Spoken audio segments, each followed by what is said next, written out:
When is it going to stop? The question remains, is the Halifax real estate market ever going to become affordable again? If you're a first-time home buyer, you're probably feeling the pressure of trying to find the ideal time and what type of home to purchase in order to get your foot in the market. And the reality is it doesn't seem to be getting any easier. And we're going to be breaking down some stats from October and whether or not there's going to be some relief for buyers in the future. Welcome back to my channel. My name is Greg Pierce. I'm a local real estate agent and investor on the east coast of Canada, serving the Halifax-Dartmouth region.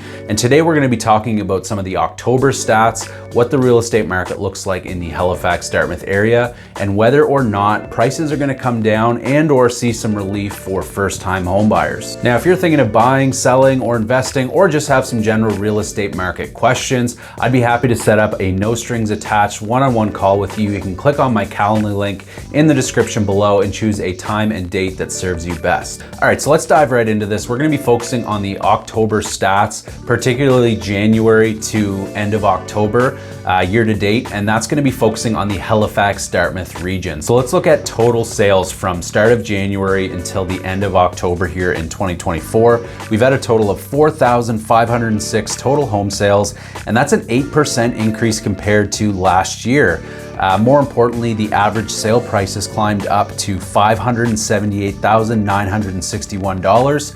And as I mentioned at the start of this video, prices are continuing to climb. So this is up 4.5% on a year-to-date basis compared to last year. And there's really no signs of slowing down, which we're gonna get to in a minute. So while our market here in the Halifax-Dartmouth region is ticking along quite nicely, homes are sitting on the market just a little bit longer with 32 days on average, which is 5 days longer than in 2023.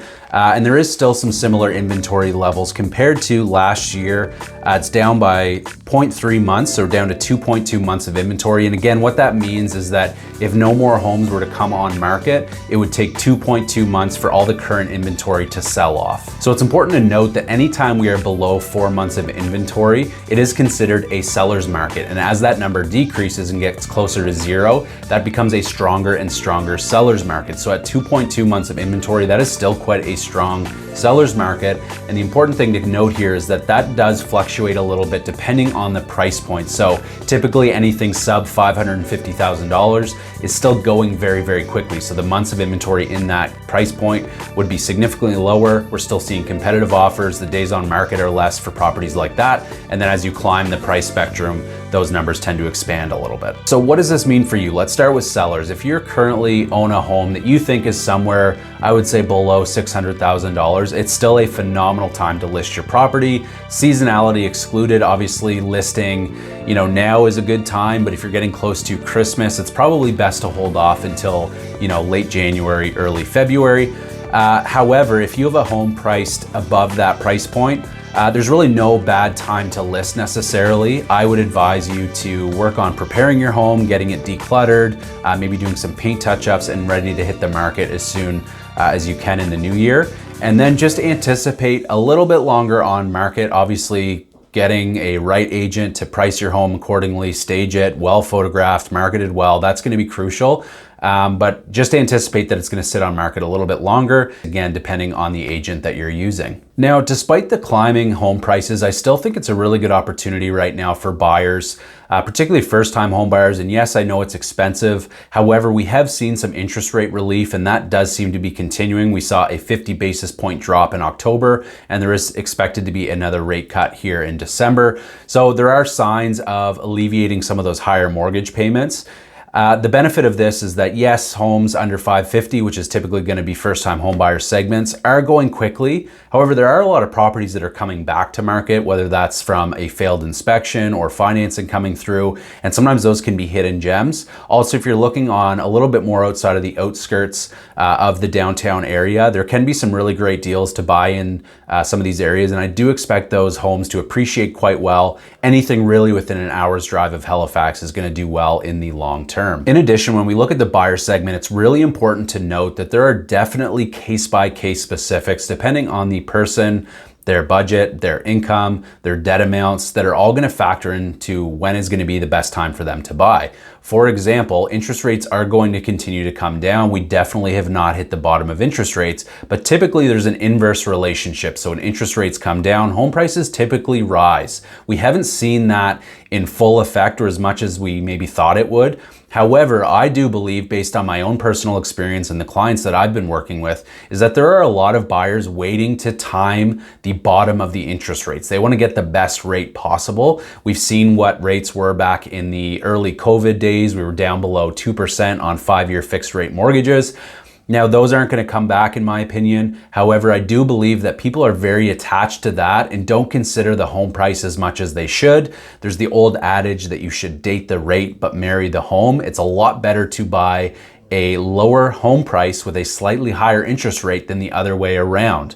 However, depending on your circumstance, you may need that additional pre-approval amount based on a lower interest rate in order to get your foot in the door. If you're on the outside or a pre-approval price that's just way too low to even get yourself in the market, you may need to wait for interest rates to come down. And there are some other initiatives that I mentioned at the start of this video that are going to allow first-time homebuyers to get themselves into the market. Those are things like the 30-year amortization period. So that's going to be extending the term of your mortgage from the typical 25-year amortization to 30 years, which is going to expand your time period to pay off your principal amount. Yes, you'll be paying more interest during that time period. However, you're also going to have lower monthly mortgage payments, or inversely, you're going to be able to have a higher budget in order to go out and buy yourself a property in the market.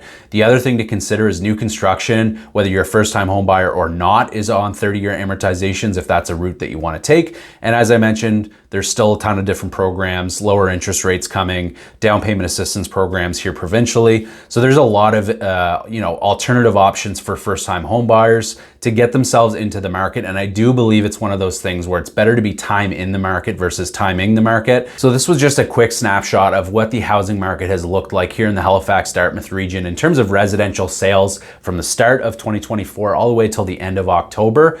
The intention is that this is going to inform people on whether you're a buyer or seller on what to do moving forward. Like I said, it's pretty clear that interest rates are going to come down. There's been more and more government initiatives taking place to help buyers get into the market. I don't see these slowing down at all. If you found this video helpful, please like this video, tap the subscribe button, and hit that notification icon so you can be informed anytime I release new content like this. Thank you so much for tuning in today. And as always, I'll see you on the next one.